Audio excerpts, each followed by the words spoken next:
En esta oportunidad pues no es la excepción.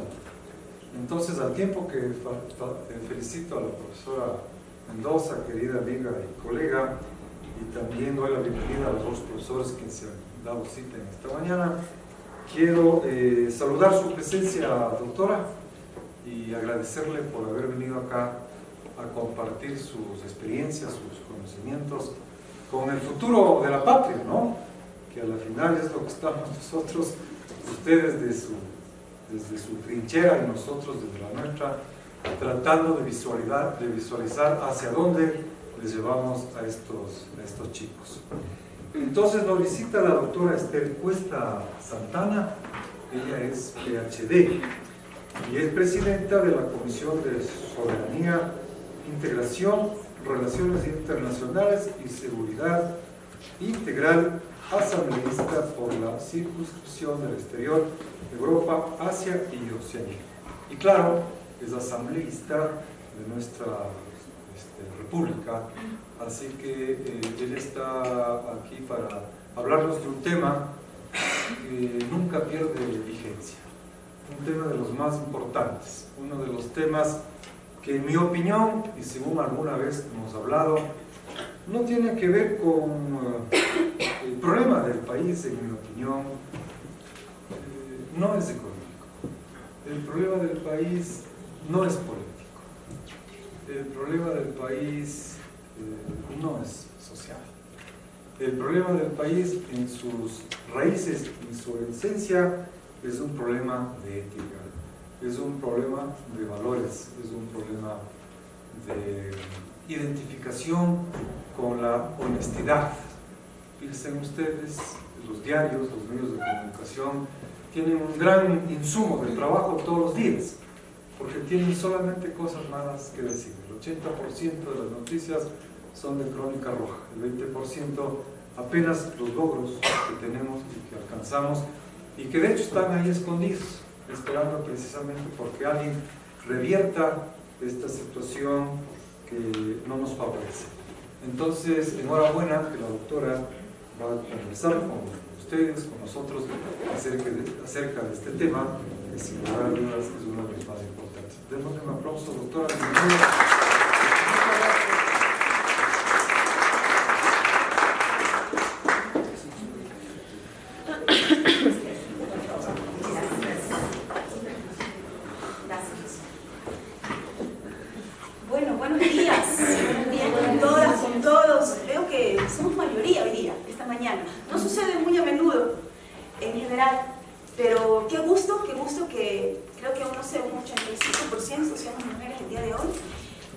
Estadísticamente siempre nos dan los números que las mujeres estamos accediendo más a la educación superior, así que felicidades por eso.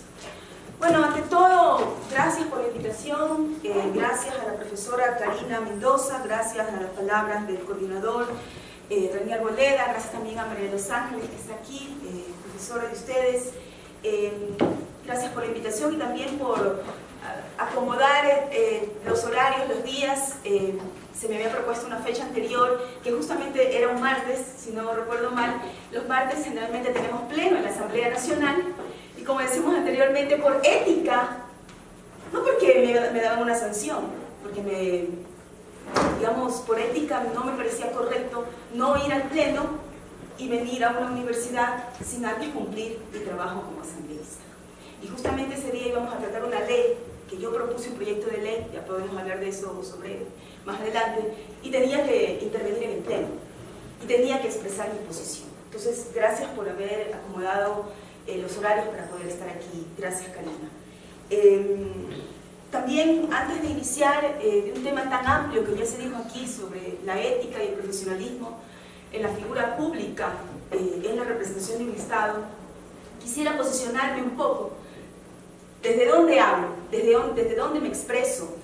Si bien se dijo ya mis títulos académicos, tengo un PhD en literatura comparada, estudios culturales en la Universidad de Massachusetts Amherst, en Estados Unidos. Mi maestría también fue en estudios culturales, mi licenciatura fue en Italian Studies, en estudios italianos y literatura. Pero más allá de eso, un poco más posicionar mi mi punto de partida epistemológico, para que ustedes puedan entender de dónde salen las ideas que les voy a compartir, que son mis ideas personales. Creo que lo que nos toca a nosotros a un momento es, después de haber hecho lecturas de nuestras vidas, conversar, nos toca a nosotros tomar las reflexiones de lo que hemos obtenido en nuestras vidas. Gloria Saldúa, una feminista chicana, decía que tenemos que tomar lo bueno y lo positivo de nuestras culturas y nosotros hacer ese filtro. Y creo que eso es lo que nos toca a todos, y sobre todo más cuando tenemos una formación académica. Bueno, soy una mujer migrante. Yo migré a los 19 años del Ecuador, me fui muy joven, viví 21 años fuera del país, viví en Estados Unidos 13 años, luego viví en Italia 6 años y medio, fui cónsul del Ecuador en Génova, en Italia. Por lo tanto, no solamente viví la migración desde la posición de migrante, precario, sin documentos, teniendo que trabajar en todos los trabajos que hayan disponibles, sino también desde la institucionalidad, desde una representación diplomática cuyo trabajo es velar y proteger los derechos de los ecuatorianos en el exterior. Ese era mi trabajo diario. No hay sábado y domingo para eso, porque como vimos este fin de semana, las tragedias pueden suceder los fines de semana, y ese es el trabajo que nos toca hacer cuando defendemos los derechos de las personas, independientemente de su nacionalidad. Y los ecuatorianos lo hemos vivido en el exterior por muchos años como migrantes. También mi experiencia es académica. Yo antes de entrar en la política era académica, hacía el trabajo diario en una universidad enseñando, era docente universitaria en una universidad pública y en una universidad privada, por lo tanto pude experimentar las diferencias en niveles de educación y cómo es una universidad pública y una privada. Y luego de esa experiencia académica, pues entré en política, y seguramente cuando termine mi paso por la política, espero poder regresar a la academia. Esa es, digamos, quería posicionar eso. Lo que habíamos dicho, que estos temas que me han pedido tratar hoy son temas muy amplios, son temas muy complejos, que realmente no hay una sola manera de acercarnos a ellos. Yo les voy a decir mi manera, de la cual, como yo veo la ética, como yo veo el profesionalismo en una figura pública que representa un Estado. Son términos amplios como la ética. Y aquí tal vez, ya que me he posicionado, yo también quería un poco comprender dónde estoy. Y quería preguntarles a ustedes, si hablamos de ética, ¿qué es la ética? ¿Cómo podemos definir la ética? ¿Quién se lanza? Una a la vez.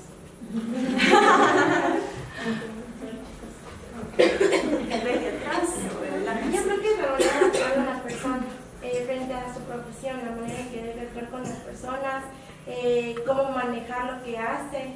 Yo creo que... Muy bien, ¿es cómo actuamos? Muy bien, por atrás. O sea, yo creo que son los valores que tienes, que no puedes transgredir, o sea, los límites que nadie ni nada te va a hacer cruzar.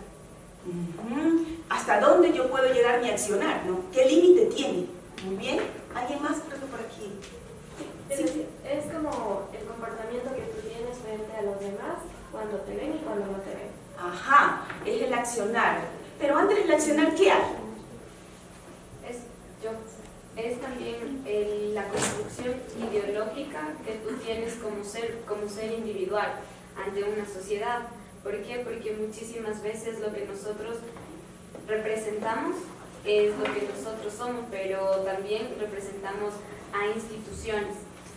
Y lo que debemos tomar en cuenta siempre es que como ser humano y ser social debemos tener presente y siempre cumplir con nuestro deber y con nuestro accionar. Es decir, como lo que yo siento nadie puede perturbar. ¿Por qué? Porque si yo permito que alguien perturbe o altere lo que yo deseo hacer de manera ética, estoy perdiendo toda mi humanidad y mi... Muy bien, entonces estamos viendo, no sé si alguien más quiere intervenir. Entonces lo que estamos viendo, claro, en la ética lo que de alguna manera se representa es nuestro accionar, ¿verdad? ¿Cómo pensamos? Pero claro, ese accionar es a posterior, porque antes de ese accionar, si yo mato o no a una persona, primero tiene que haber un pensamiento, ¿no? Si yo soy un médico y tengo que operar a alguien y no hay un anestesiólogo, esa decisión tiene que tomar un cirujano. ¿Procedo o no procedo con el asistente de la anestesiología y no con el médico primario anestesiólogo? Es una decisión ética del médico, ¿no? Cuando uno tiene que, es decir, en la ética lo que se hace es, nos interrogamos qué es lo correcto y lo incorrecto, qué es lo justo y lo injusto, qué es lo bueno y qué es lo malo. La ética se interroga eso, ¿no? Nos permite esa capacidad de interrogarnos qué es lo moralmente correcto y lo inmoralmente correcto. Entonces, de alguna manera, a partir de la ética viene la moral. Por ejemplo, lo que hoy puede ser moralmente aceptado y por lo tanto a lo mejor está en una ley, a lo mejor 50 años, 70 años, no era moralmente aceptado. ¿Podemos pensar en algo? El voto a los indígenas. El voto a los indígenas, el voto a la mujer, el voto a las personas que no tenían una propiedad privada, el voto a las personas que no sabían leer y escribir. Hoy no necesitamos leer y escribir para votar, pero cuando inició la República sí. Otra cosa que podemos pensar, que ahora es aceptado y a lo mejor antes no. El casamiento de las personas gays. La unión civil de personas gays. El divorcio. Antes el divorcio no era aceptable moralmente. Por lo tanto, a partir de la moral, se crean las leyes. Pero toma un tiempo de que aquí pase acá y de acá pase acá. Un poco como el diccionario. Las palabras que hoy vemos en el diccionario, a lo mejor se empezaron a usar hace 20 años, pero toma un tiempo desde que sean usadas a que la Real Academia de la Lengua Española lo considere una palabra que deba incluirse en el diccionario de la lengua española. Las leyes es algo similar. De aquí, de la moral, pasan a las leyes. Y tomará un tiempo en que se puedan concretizar en una ley. Y a medida que va cambiando la ética, va cambiando la moral. Vamos a pensar en clonar. ¿No se acuerdan la oveja Dolly? ¿No? Era una pregunta bioética. Si podemos clonar un ser viviente, en este caso un animalito, significa que podremos eventualmente clonar una persona, un ser humano. Y esa era una pregunta bioética que se tenían que hacer los médicos. Porque hoy es el animal y después puede ser un ser humano. Y a medida que va cambiando la ética, va cambiando la moral. ¿Qué es la moral? Es el sistema de reglas en una sociedad. Pero no toda la moral se acerca a las leyes. Es decir, no todo lo que es inmoral es sancionado por la ley. Podemos pensar en algo que sea moral, que es algo moral, pero no está tipificado en el Código Orgánico Integral Penal, por ejemplo.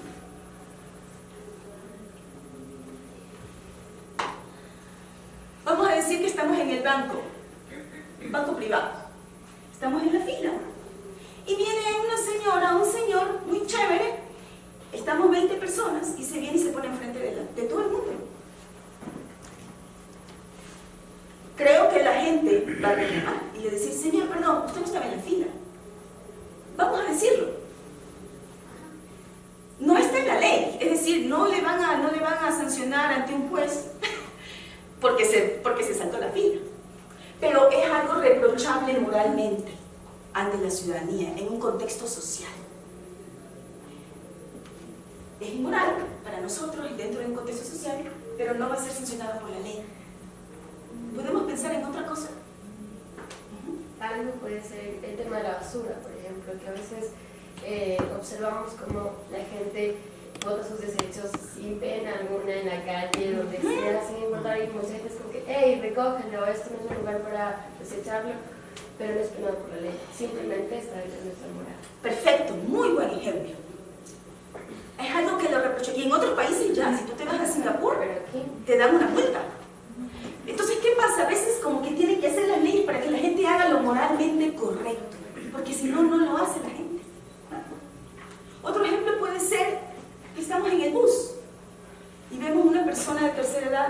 anciana y estamos sentados. Creo que no hay en la ley que dice que nos tiene que dar el asiento. Pero lo hacemos si vemos una mujer embarazada. Nadie nos dice hágalo, pero nos sentimos moralmente obligados a hacerlo.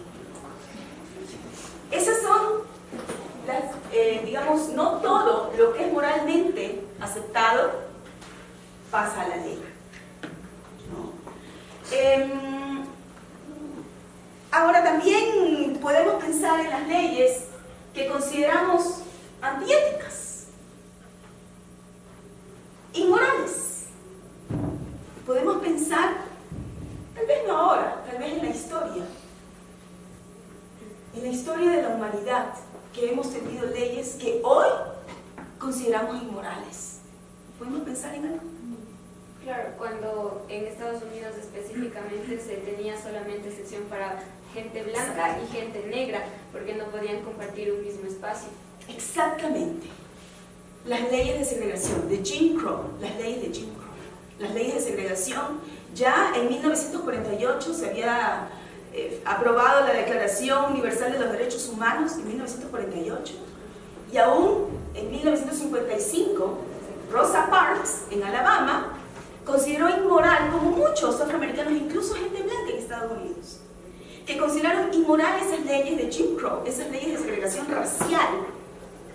Y como las consideraban inmorales, antiéticas, entonces hubo la desobediencia civil de no aceptar una ley que yo considero inmoral, que yo considero antiética, que va en contra de mi ética. ¿Podemos pensar en otros ejemplos?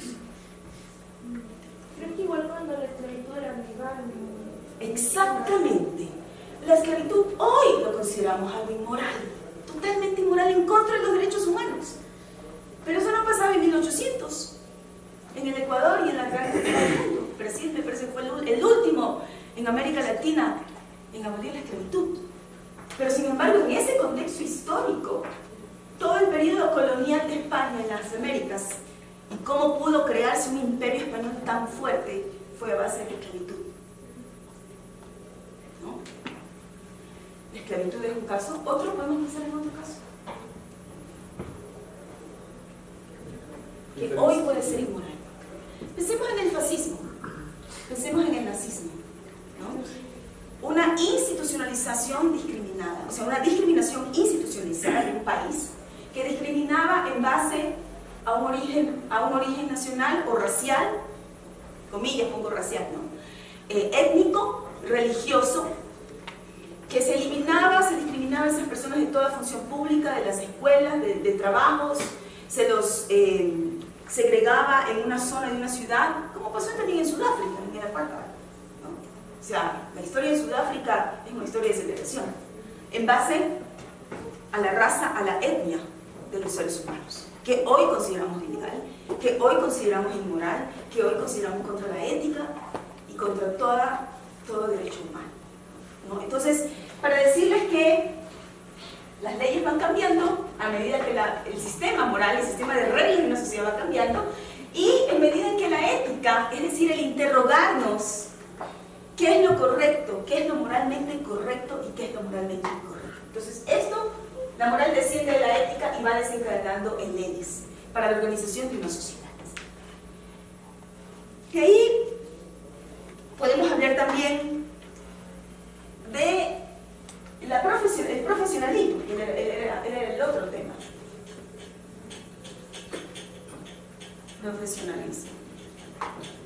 ¿Qué podemos decir que es el profesionalismo? ¿Qué es? Alguien nos dice. Ustedes van a ser profesionales pronto, ¿no? En creo que 2 semanas.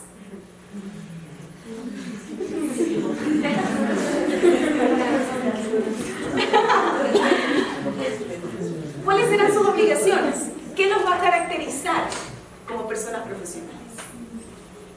Cumplir nuestras responsabilidades, cumplir nuestra responsabilidad, cumplir nuestro trabajo, hacerlo bien, éticamente correcto, muy bien. Aplicar nuestros conocimientos de una manera adecuada. Aplicar nuestro conocimiento de una manera adecuada, muy bien, que regrese siempre a la ética, ¿no? ¿Qué más?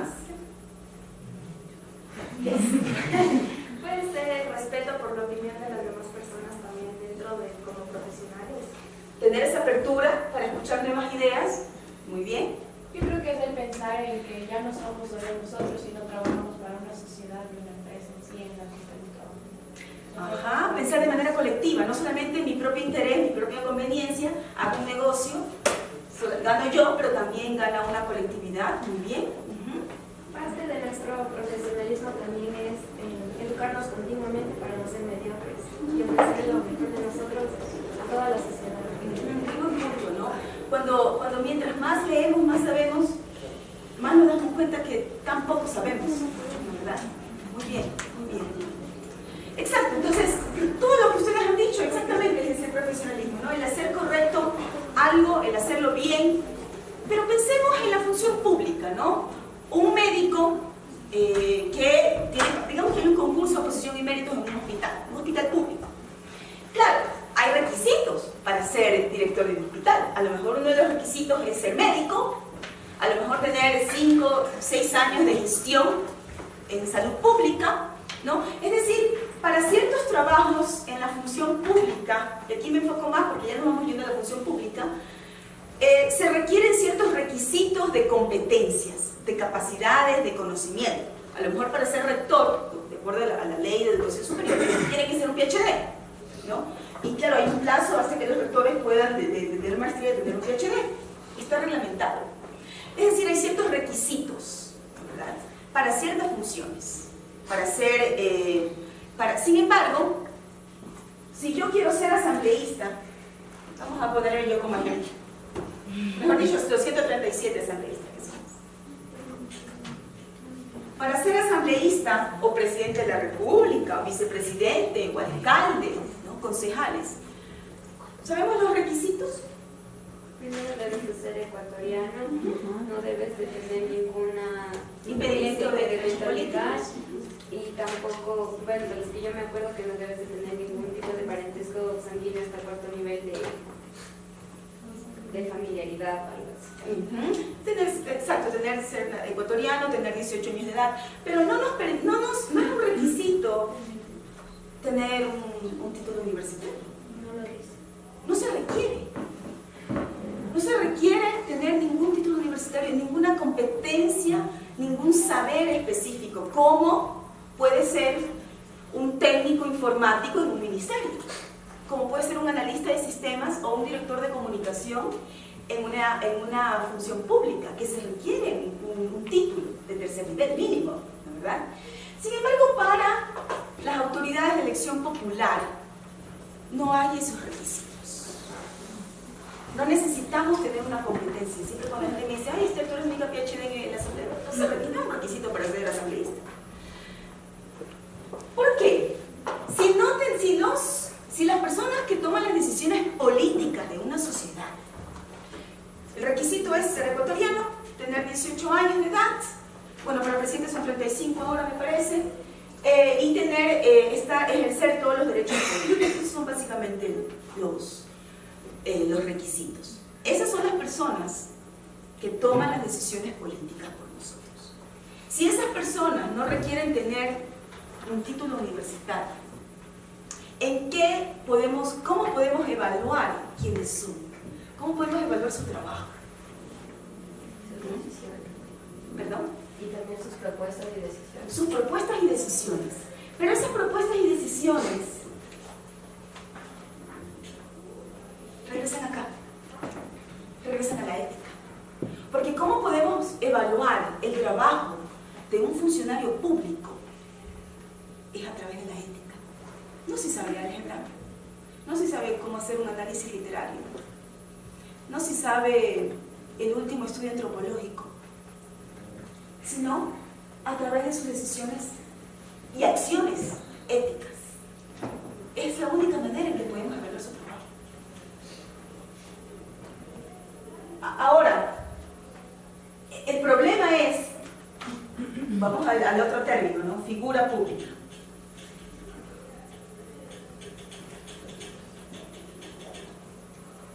¿Qué es una figura pública?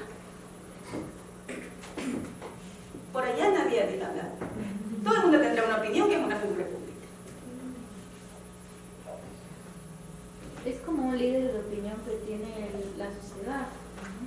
Ajá, un líder de la sociedad, muy bien, alguien visible en una sociedad, muy bien. Una persona que nos representa como sociedad, que puede influenciar en la misma. Como Shakira. Lo que usa Shakira en el video, o cómo baila Shakira, influencia nuestra accionar en la próxima noche en la discoteca. Muy bien, ¿qué más?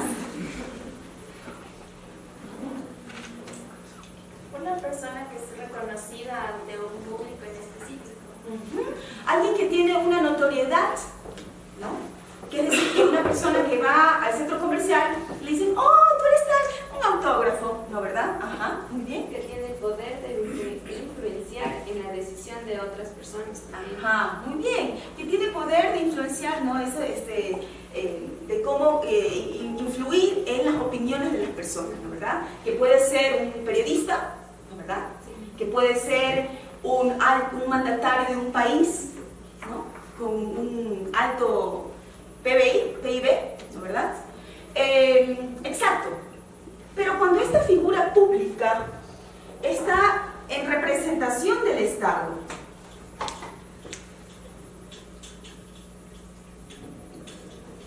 es decir, ya no es Shakira, es el presidente de Colombia. Exactamente. Exactamente. Entonces, como yo veo una figura pública, todos ya definimos que es una figura pública en general, pero una figura pública cuyo trabajo primordial es la representación del Estado, aquí cambia. Y una figura pública en representación del Estado puede ser el ciudadano que nos atiende cuando vamos al registro civil a sacar la cédula y nos dice que tengo que regresar en 5 días para hacer un trámite. ¿Qué me ha pasado? Tengo que regresar en 5 días. La semana pasada, no hace mucho tiempo. Entonces, esa figura pública, donde yo voy a una función pública, donde yo voy a una coordinación zonal para sacar, bueno, ahora los pasaportes se sacan en el registro civil, donde yo voy a una entidad pública y ese funcionario que está en la primera ventanilla, en la recepción, que es descortés, que puede ser maleducado, que prácticamente me dice no se puede hacer ese trámite, esa persona no es Diego Gómez, esa persona está representando. ¿Es inmoral? ¿Qué es lo que pasó el fin de semana? El fin de semana, todos hemos visto las noticias. Una mujer de 22 años, acuchillada 4 veces por otro joven de 22 años, frente a un grupo de policías, me parece que eran 10 policías, y una infinidad de personas que estaban ahí. ¿Esos policías qué les parece? ¿Actuaron de manera ética?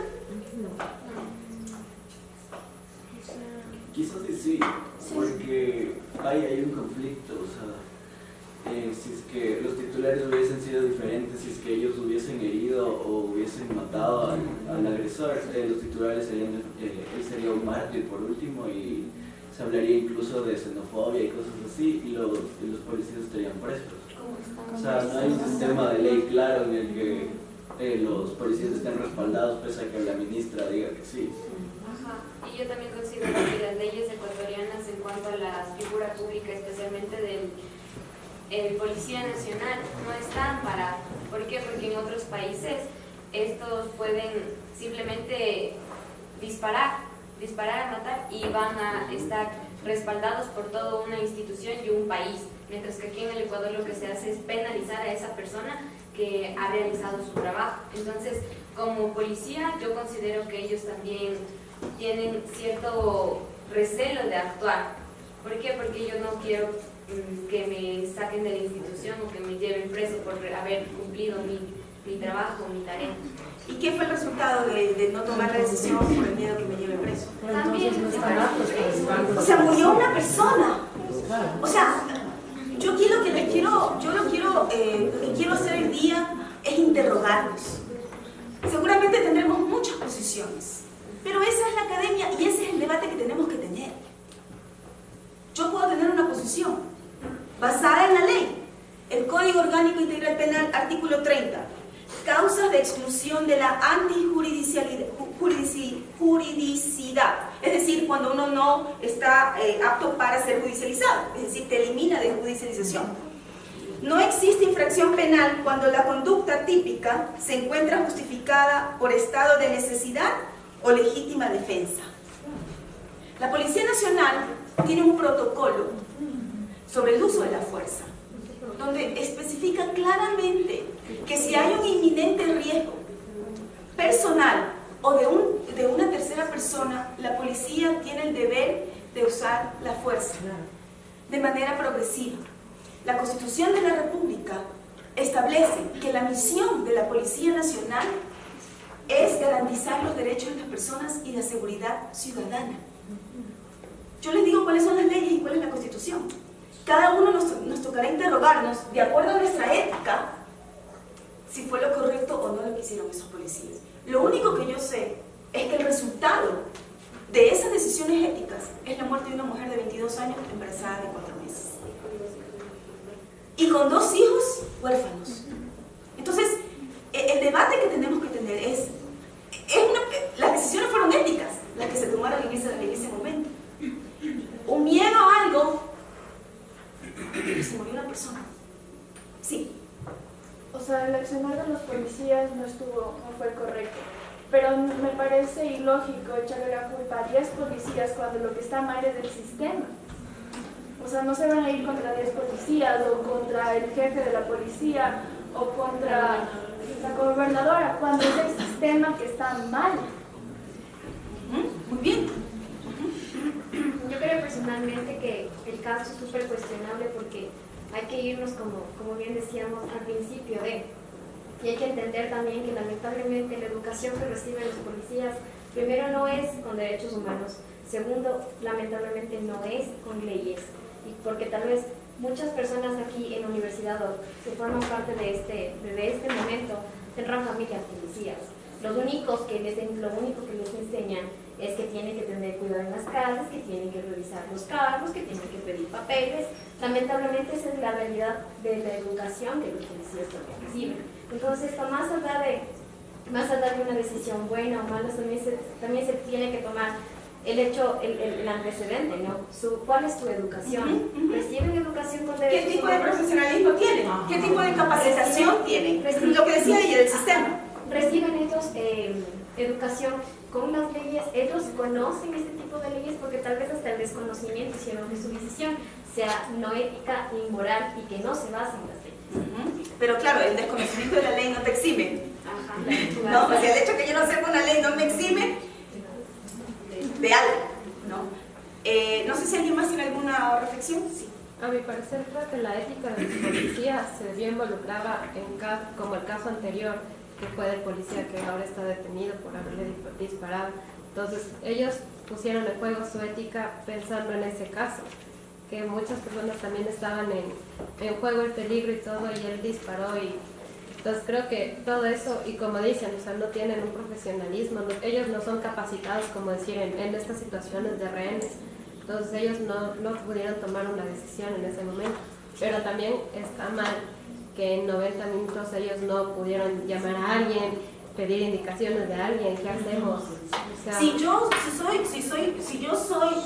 ejerciendo cualquier profesión y no me siento en capacidad de tomar una decisión vamos a decir que fueron 20 minutos, habrá alguien superior, habrá alguien que esté mejor capacitado, habrá un jerárquico superior que pueda tomar una decisión de cómo actuar si yo no estoy en la capacidad para hacerlo.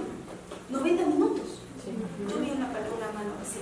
Es que lo que pasa es que la policía no está educada para ser policía, no tiene profesionalismo, porque en otros países tú postulas más de 4 años para ser un policía y las pruebas son durísimas y tú psicológicamente y todo estás preparado para eso que pasó el sábado. O sea, como un ejemplo, si fuera un acto de terrorismo y estamos todos en una estación de trole, todos, o sea, no queda ni uno vivo porque ellos no pueden accionar a favor del ser humano. Entonces me parece totalmente mal. Lo que estamos ahorita discutiendo me hace pensar un poco a Maquiavelo, ¿no? En El Príncipe, Maquiavelo decía que el fin justifica los medios, ¿no? Es decir, vamos a decir que el fin superior era salvar una vida, ¿no? y los medios que se utilizaron para eso. Entonces, creo que también es una pregunta ética. ¿Qué justifica un bien superior? ¿Verdad? Pasando al otro lado del espectro, vamos a pensar en cómo se combate el terrorismo en Estados Unidos. Estados Unidos es un país que yo quiero mucho porque ahí me formé profesionalmente, pero soy muy crítica con lo que quiero. En Estados Unidos se combate el terrorismo usando la tortura a los terroristas, en Guantánamo. O sea, claro, el fin superior es erradicar el terrorismo, eliminar el terrorismo, no importa cómo, torturando a un ser humano. Esas son las preguntas éticas que tenemos los ciudadanos. Lo que pasó el fin de semana también nos hace pensar, creo que lo mencionaste tú, de lo que pasó en Mascarilla. El tema de Mascarilla fue distinto, porque un policía le disparó por la espalda a un joven que no estaba armado. Son cosas muy distintas. Aquí era un hombre que era un inminente riesgo de matar a una tercera persona. Y estaba de frente, no estaba de espaldas. Son cosas distintas, penalmente también y éticamente. No los quiero aburrir mucho, quería dejarles estas reflexiones, pero para decirles finalmente que la representación del Estado, en ese sentido, es representar la institucionalidad, pero también representar a los ciudadanos. En mi caso, yo represento, de nuevo, a los migrantes ecuatorianos en Europa, en Asia y Oceanía. La mayor cantidad de las personas a quien yo represento se encuentra en España y en Italia, y en tercer lugar en Reino Unido. Ahorita con la situación de España e Italia se están yendo a Alemania, Bélgica, Suiza. No sé cuántos de ustedes tienen un pariente migrante. Alce la mano. Esa es la realidad de los ecuatorianos. Entonces no podemos nosotros discriminar sobre la base de una nacionalidad, porque nosotros estamos en todo el mundo. Y si a un ecuatoriano lo discriminan fuera del Ecuador, porque otro ecuatoriano mató a una española o porque violó a una italiana, que sucede todo el tiempo. Yo fui cónsul en Italia y mi trabajo era visitar a los ecuatorianos en las cárceles. Y lo continúo haciendo. Entonces, ¿todos los ecuatorianos somos violadores? Cuando estaba en Italia, había un periódico, no voy a decir el nombre, que publicó un artículo que decía que los ecuatorianos son unos borrachos y que la ciudad de Génova tenía que hacer leyes para evitar el uso de alcohol, me parece que eran los fines de semana, para que los ecuatorianos no se emborrachen y no se orinen en las calles, y no se hagan peleas, y no se den a balazos y se maten.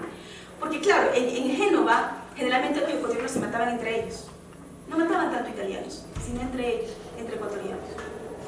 Entonces, ¿qué pasa? Yo me fui donde el director del periódico y le dije, yo era cónsul, disculpe director, pero aquí hay una evidente discriminación a los ecuatorianos en base a su nacionalidad. No puede decir un periodista que todos los ecuatorianos son borrachos. No puede decir un periodista que todos los ecuatorianos son violadores y que todos son asesinos. Porque eso sí es una generalización discriminatoria, racista y xenófoba. Me pidió disculpas y todo. Entonces, ¿qué es lo que está pasando? Nosotros no podemos tener una visión xenófoba y racista o discriminatoria basada en una nacionalidad, porque hoy es sobre una nacionalidad, mañana puede ser sobre cualquier cosa, religión, ideas políticas, género, sexo, cualquier cosa, porque si aceptamos una discriminación basada en una categoría, tenemos el riesgo de que pueda ser también por otra categoría. Y no podemos nosotros pensar que porque una persona de una nacionalidad ha cometido un crimen, que todas las personas de esa nacionalidad son de esa manera. Las cárceles del Ecuador están llenas de ecuatorianos. O sea, no podemos, o sea, no podemos ser, no ver la realidad de nuestro país, ¿no? Porque lo que ha pasado sucede en todo el mundo, y la violencia contra la mujer no tiene nacionalidad, no tiene clase, no tiene ingresos económicos, no tiene color, sucede en la sociedad. Y lo que hemos visto es que la violencia tiene que ser denunciada, y creo que uno de los problemas que tenemos es que no lo denunciamos oportunamente las mujeres. Yo creo que Toda mujer en algún momento ha pasado una violencia. Y a lo mejor hombres también, niños sobre todo, porque generalmente es una cuestión de poder. Y creo que desde mi posición hay un trabajo muy largo por hacer en el Ecuador sobre el tema de la violencia, ¿no? Les comento, pueden estar de acuerdo o no, pero uno de mis proyectos de ley es el aborto por violación. O sea, de nuevo, podemos estar de acuerdo o no, yo les digo mi posición. Yo estoy convencida que una niña de 9 años que ha sido violada por su padre, por su padrastro, no puede obligarle el Estado, cuando tiene el deber, la obligación de garantizar los derechos de esa niña, el interés superior de esa niña. Esa niña no puede votar por alcalde de ciudad, pero sí tiene que estar obligada por el Estado a ser mamá. Es una pregunta ética, pero una ética laica. Y solamente termino aquí citando la Constitución. La Constitución en el artículo 3 dice, son deberes primordiales del Estado. Bueno, uno, garantizar sin discriminación alguna el efectivo goce de los derechos. El numeral 4 de la Constitución, artículo 3, establece garantizar la ética laica como sustento del quehacer público y el ordenamiento jurídico. La ética que conversamos hoy, en la cual yo me desenvuelvo, es la ética laica. Y la ética laica nace de alguna manera en contraposición de la ética religiosa. Claro que de alguna manera se alimenta la ética laica de la ética religiosa, pero yo no puedo imponer mi religión en la vida de un ciudadano que es ateo, en la vida de un ciudadano que es agnóstico, en la vida de un ciudadano que tiene una espiritualidad distinta a la católica. En mi vida sí, yo me voy los domingos a la misa, puedo bautizar a mis hijos, pero no puedo imponer mi ética religiosa porque la Constitución me lo dice. Yo debo utilizar la ética laica en el quehacer público y en el ordenamiento jurídico. Ese es mi trabajo como asambleísta. Aquí termino. Gracias por su atención.